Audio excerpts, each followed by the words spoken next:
ಜೀವನದಲ್ಲಿ ನನ್ನ ಸ್ವಂತ ರಕ್ಷಕನಾಗಿ ಯೇಸುವನ್ನು ಅಂಗೀಕರಿಸಿಕೊಳ್ತೇನೆ ಎಂಬುದಾಗಿ ಹೇಳ್ತೀರಿ. Hallelujah. Hallelujah. See that so many people comes for healing only. ನೋಡ್ರಿ, ನಾವು ಸಾಧಾರಣವಾಗಿ ನೋಡುವಾಗ ಅನೇಕ ಜನರು ಬಿಡುಗಡೆ ಬೇಕೆಂಬುದಾಗಿ ಸಭೆಗಳಲ್ಲಿ ಬರ್ತಾರೆ. So many people just come for just it is Sunday, I have to go to church. ನಡಿಯಪ್ಪ, ಭಾನುವಾರದ ದಿವಸ ಇದೆ, ಚರ್ಚಿಗೆ ಹೋಗ್ಬೇಕೆಂಬುದಾಗಿ ಅನೇಕ ಜನರು ಹೋಗ್ತಾರೆ. So many people will tell there is a healing going on. ಅನೇಕರು ಹೇಳ್ತಾರೆ ಅಲ್ಲಿ ಬಹಳ ಬಿಡುಗಡೆ ಆಗ್ತವೆ ಎಂಬುದಾಗಿ. But where the healing coming from? ಆ ಬಿಡುಗಡೆಗಳು ಎಲ್ಲಿಂದ ಬರುತ್ತವೆ? From where? ಎಲ್ಲಿಂದ ಬಿಡುಗಡೆ ನಮಗೆ ಬರ್ತವೆ? From Jesus, His word.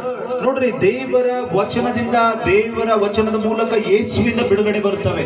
If you want deliverance, ಒಂದ್ ವೇಳೆ ನಮಗೆ ಬಿಡುಗಡೆ ಬೇಕಂದ್ರೆ in the front of God and pray. ನಾವು ಕ್ರಿಸ್ತನ ಸನ್ನಿಧಾನದಲ್ಲಿ ನಾವು ಮೊಳಕಾಲೂರುವವರಾಗಬೇಕಾಗಿದೆ. Read the word of God. ನಾವು ಕರ್ತನ ವಚನಗಳನ್ನ ಓದುವವರಾಗಬೇಕಾಗಿದೆ. In Proverbs 4:20-22, ಇಲ್ಲಿ ನಾವು ಜ್ಞಾನೋಕ್ತಿಗಳ ಬರೆದ ಪುಸ್ತಕ ಅದರ 3ನೇ ಅಧ್ಯಾಯ it clearly tells us ಅಲ್ಲಿ ನಮಗೆ ಅದು ಸ್ಪಷ್ಟವಾಗಿ the ತಿಳಿಸ್ತದೆ. word of God is a head to our body.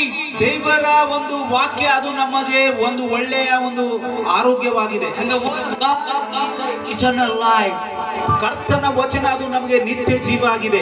How many people want to live a healthy life? ಎಷ್ಟು ಜನರು ಒಂದು ಒಳ್ಳೆ ಆರೋಗ್ಯಕರವಾಗಿರುವಂತ ಜೀವನವನ್ನ How many people? ಎಷ್ಟು ಜನರಿಗೆ ಆರೋಗ್ಯಕರವಾದಂತ ಜೀವನ ಜೀವಿಸಬೇಕಾಗಿದೆ. Hallelujah. Hallelujah. How many people want the eternal life? ಎಷ್ಟು ಜನರಿಗೆ ನಮಗೆ ನಿತ್ಯ ಜೀವ ಬೇಕು? Read the word of God.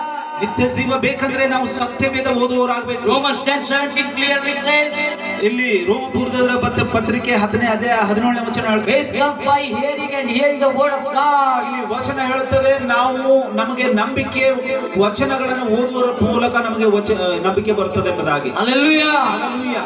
Hallelujah. Hallelujah. God wants us to be His friend. ನೋಡ್ರಿ ದೇವರ ಮಕ್ಕಳೇ, ಯೇಸು ನಾವು ಆತನ ಸ್ನೇಹಿತರಾಗುವುದಕ್ಕಾಗಿ ಆತನು ಬಯಸ್ತಾ ಇದ್ದಾನೆ. If you want to be His friend, ಒಂದು ವೇಳೆ ನೀವು ಆತನ ಸ್ನೇಹಿತರಾಗಬೇಕಂದ್ರೆ what we have to do, tell me please. ನಾವು ಏನನ್ನ ಮಾಡ್ಬೇಕು ಹೇಳ್ರಿ?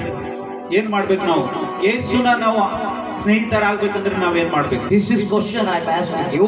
ಪಾಸ್ಟರ್ ನಿಮ್ಗೊಂದು ಕ್ವಶನ್ ಕೇಳ್ತಾ ಇದ್ದಾರೆ. ಯೇಸುವಿನ ಸ್ನೇಹಿತರ ನಾವು ಆಗ್ಬೇಕಂದ್ರೆ ನಾವು ಏನನ್ನ ಮಾಡ್ಬೇಕು? What we have to do. ನಾವ್ ಏನನ್ನ ಮಾಡ್ಬೇಕು? Hallelujah. Hallelujah.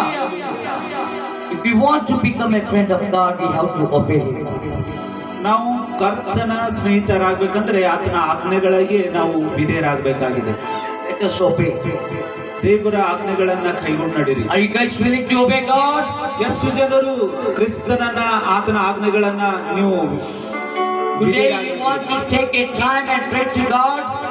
ಎಷ್ಟು ಜನ ಸಮಯ ತೆಗೆದುಕೊಂಡು ಪ್ರಾರ್ಥನೆ ಮಾಡೋದಕ್ಕಾಗಿ ಬಯಸ್ತೀರಿ? Your personal time at your house. ನಿಮ್ಮ ಮನೆಯಲ್ಲಿ ಎಷ್ಟು ಜನರು ಸಮಯ ತೆಗೆದು ಪ್ರಾರ್ಥನೆ You have to dedicate your personal time to the Lord. ದೇವರಿಗಾಗಿ ನಿಮ್ಮ ಒಂದು ವೈಯಕ್ತಿಕ ಸಮಯವನ್ನ ಸಮರ್ಪಣೆ ಮಾಡ್ರಿ. Family prayer is different, personal prayer is different. ಕುಟುಂಬದ ಪ್ರಾರ್ಥನೆ ಮತ್ತು ವೈಯಕ್ತಿಕ ಪ್ರಾರ್ಥನೆಯಲ್ಲಿ ಬಹಳ ವಿಭಿನ್ನತೆ ಇದೆ. Hallelujah. Hallelujah. May God bless you all. ದೇವರು ನಿಮ್ಮೆಲ್ಲರನ್ನ ಆಶೀರ್ವಾದ ಮಾಡಿ. That this word will bring much fruit in your life. ಈ ದಿವಸ ನಾವು ಕೇಳಿರುವಂತ ದೇವರ ಸಂದೇಶ ಅದು ನಮ್ಮ ಜೀವನದಲ್ಲಿ ಅನೇಕ ಫಲ ತರುವಂತದಾಗಲಿ. So, I have 3 minutes. I want to share my testimony. ಪಾಸ್ಟರ್ಗೆ ಇನ್ನೂ 3 ನಿಮಿಷ